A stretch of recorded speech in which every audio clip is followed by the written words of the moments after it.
Living to Love Again, the journey through life seasons. Welcome to the soft girl era. Have you ever watched someone try to open a jar that's been sealed shut for years? The grimacing, the straining, the absolute conviction that it's never going to budge, and then the satisfying pop when it finally gives way? Our hearts work like that sometimes. After disappointment, after loss, after betrayal, we seal them tight. We convince ourselves they're better off closed, protected, impenetrable. But what if I told you that the most courageous act isn't keeping your heart sealed? What if the real bravery lies in the willingness to pry it open again? Yeah, I recently had the extraordinary privilege of interviewing LaShonda Holmes-Cross, a visionary whose work has transformed the emotional landscape for thousands of Black women across the country. LaShonda isn't just a thought leader, she's a heart opener, a path clearer, a revolutionary who understands that true power comes not from hardening ourselves against pain, but from the vulnerable courage to remain soft in a world that demands armor. What LaShonda calls living to love again is perhaps the most radical act of courage many of us will ever undertake. The choice to remain open despite every reason not to. I remember sitting across from LaShonda during our interview, struck by the quiet power in her voice when she said, "Every season of your life, whether you're single, married, divorced, parenting, or even grandparenting, offers a new opportunity to heal and open your heart again." Her words weren't just philosophical, they were battle tested through her own journey of transformation. The truth is, we're all in different seasons. Some of us are in the dead of winter, frozen in grief or disappointment. Others are experiencing the first tentative buds of spring after a long emotional hibernation. And some are in full summer bloom, having done the work to cultivate new growth. But here's what LaShonda taught me: no season is permanent, and no season is wasted if we allow it to shape who we're becoming. Let me share with you the story of LaShonda Gifford, founder of Elevate, formerly known as the Black Pet Business Network. Now, I know what you're thinking. What does the pet industry have to do with loving again? Stay with me. LaShonda noticed something troubling as she navigated her career: a profound underrepresentation of people of color in the pet and animal industries. The barriers weren't just professional, they were systemic, limiting access to resources and networks that others took for granted. But instead of becoming bitter or resigned, she channeled that awareness into creating change. She built Elevate as a nonprofit dedicated to skill building and leadership development for Black professionals in the pet industry. She launched initiatives like the Paw Shop and Paws of Hope, Florida. What makes LaShonda's story so powerful isn't just what she built, it's why she built it. Through various life stages as an entrepreneur, a mother, a community leader, she witnessed these barriers firsthand. Rather than allowing disappointment to calcify into resentment, she transformed it into a mission for inclusion. Today, Elevate has increased visibility and career opportunities for countless Black entrepreneurs. LaShonda has been recognized industry wide as a catalyst for diversity, broadening representation, and setting new standards for inclusion. This is what it means to live to love again, to take the pain of exclusion and transform it into a passion for inclusion, to refuse to let disappointment have the final word. But living to love again isn't just about professional reinvention. Sometimes it's deeply personal. Consider LaShonda Prim, who rebuilt her entire life after experiencing the double blow of divorce and business loss. The emotional trauma from these major life changes threatened not just her confidence, but her ability to form new relationships and pursue new career paths. Many would have retreated, built walls, decided that love, whether for others, for work, or for themselves, was simply too risky. But LaShonda chose a different path. She focused on forgiveness and self work, adopting what she calls the let it go philosophy. She invested in therapy and coaching. And perhaps most courageously, she began sharing her story publicly through speaking engagements and social media. The outcome? She not only regained her peace of mind, but established herself as a trusted mentor, helping others move beyond pain. After years navigating single motherhood and divorce, she channeled that experience into entrepreneurship rooted in healing.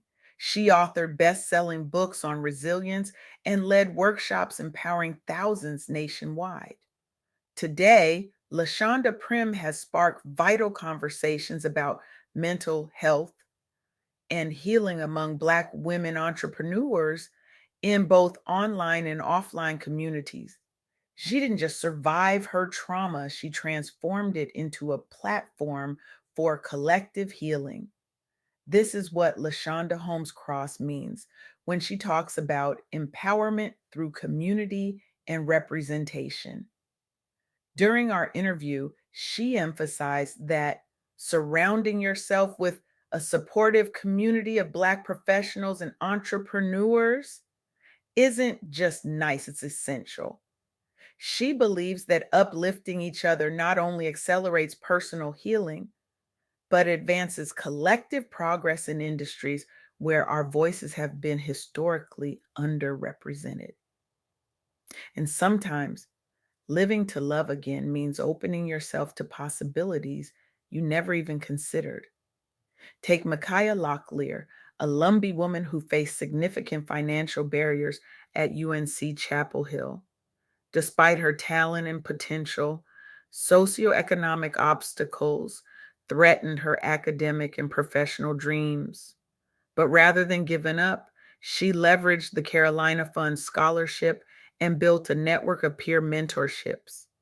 She took on sorority leadership roles and carved out space as an Indigenous activist and researcher on campus. The result? Micaiah graduated with honors and is now poised to make a lasting impact preserving Native history and culture through technology and archive work. Her achievements include the GlaxoSmithKline STEM Scholar Award and multiple student leadership appointments. What's remarkable about Micaiah's journey is that she entered a field, information science, that she hadn't even considered before college. She remained open hearted toward learning and growth throughout her transitions from high school to college to community activism. Today, she inspires the next generation of underrepresented students, proving that loving oneself enough to not just survive, but thrive is possible even after hardship. These stories illuminate the third key insight from my conversation with LaShonda Holmes-Cross, letting go for new beginnings. As she powerfully stated during our interview, right, true transformation happens when you release past hurts and refuse to let history dictate your destiny. This is perhaps the most challenging aspect of living to love again because letting go doesn't mean forgetting. It doesn't mean pretending you weren't hurt. It means choosing peace over pain. It means refusing to let your wounds become your identity. And this is where many of us get stuck. We build our lives around our scars. We define ourselves by what broke us. We wear our trauma like armor, believing it will protect us from being hurt again. But here's what LaShonda Holmes-Cross wants you to know. That armor that feels like protection is actually a prison. It doesn't just keep others out, it keeps you locked in. Choosing peace over pain opens the door for new love. whether that's self love, romantic love, or passion for your purpose. But that choice rarely happens in one dramatic moment. It happens in small daily decisions to release what no longer serves you. For the high achieving Black women listening, especially those between 38 and 55 who have spent years in survival mode, this message is particularly resonant. You've led teams, raised families, held down households, carried communities, and now you're exhausted. You're ready to shift from constantly grinding to finally grounding in joy, peace, softness, and self prioritization.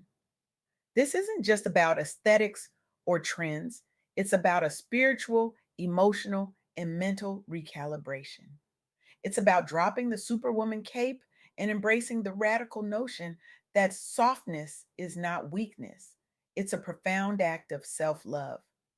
As LaShonda Holmes-Cross reminds us, soft girl era is the sacred space where strong Black women unlearn survival, rediscover softness, and reclaim the joy, rest, and freedom they deserve without guilt, without apology, and without explanation. So, where do we go from here? How do we begin this journey of living to love again? I want to challenge you, not tomorrow, not next week, but right now in this moment, to identify one area where past pain has built a fortress around your heart. Name it, acknowledge it, and then make one decision today that begins to dismantle that wall.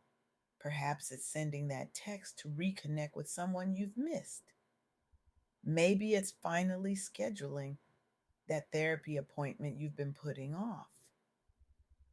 It could be applying for that position you've convinced yourself you're not qualified for, or simply standing in front of the mirror and speaking words of compassion to the reflection that stares back at you. The world doesn't just need your productivity, it needs your open heart, your vulnerability, your willingness to try again after disappointment, your courage to believe that what broke you won't define you. Remember what happens when that sealed jar finally opens? Everything becomes accessible again, nourishment, sustenance, possibility. Your heart was designed for the same purpose, not to remain closed, but to open again and again, to risk, to trust, to expand beyond what you thought possible. So today I'm asking you to choose the discomfort of growth over the familiar pain of protection, to believe that your capacity to love yourself, others, your work, your purpose isn't diminished by what you've endured, but deepened by it. Because living to love again isn't just a nice idea, it's the most revolutionary act of courage you'll ever undertake. And the world is waiting for your open heart. Thank you.